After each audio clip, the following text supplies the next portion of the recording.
Parlons à présent de tourisme saharien et du Tassili Najer, ce paysage lunaire qui abrite l'un des plus importants ensembles d'art rupestre préhistorique du monde et qui ne cesse d'attirer les curieux venus d'un peu partout dans le monde. Bonne nouvelle d'ailleurs, la desserte aérienne Paris-Janet sera opérationnelle à partir du samedi 17 décembre. Hicham Daou pour le reportage. Le Tassili Najer renoue avec ses intenses activités touristiques grâce à son aspect naturel des plus pittoresques, dû à la configuration géologique de son Sahara, auquel se greffe un fabuleux patrimoine archéologique. Le Tassili, avec sa Tadrar rouge, son joyau incontournable, reste une destination des plus prisées. Je suis française et je suis actuellement au cœur de Tadrar la Rouge, dans le désert algérien. Et je vous dis que c'est super, c'est très très beau.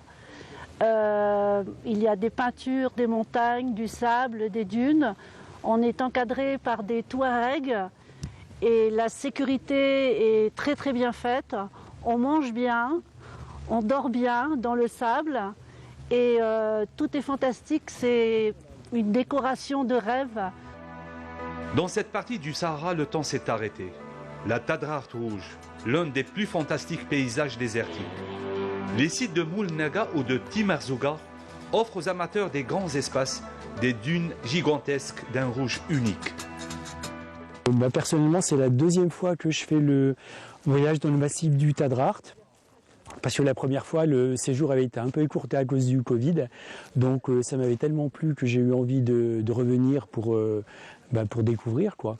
Et faire la randonnée à pied, bon, c'est quelque chose de fabuleux parce que on découvre sans arrêt des paysages très très différents et tout change au fil de la journée selon la lumière. Et puis on a une équipe d'accompagnateurs qui s'occupe très bien de nous. Les visiteurs de ces lieux magiques confirment qu'il s'agit du plus beau désert au monde.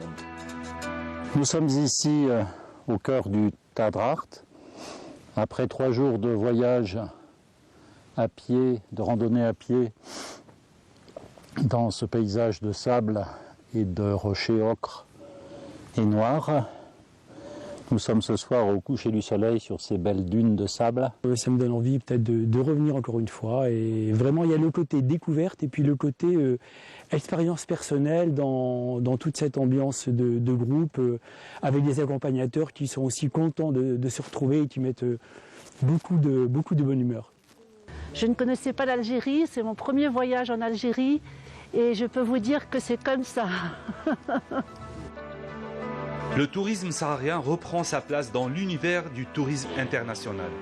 Et la destination Algérie, avec son grand désert, aspire à être la destination phare de la carte touristique mondiale. C'était le journal de la rédaction. Merci à vous de l'avoir suivi. Tout de suite, votre journal météo avec Amel Haribi.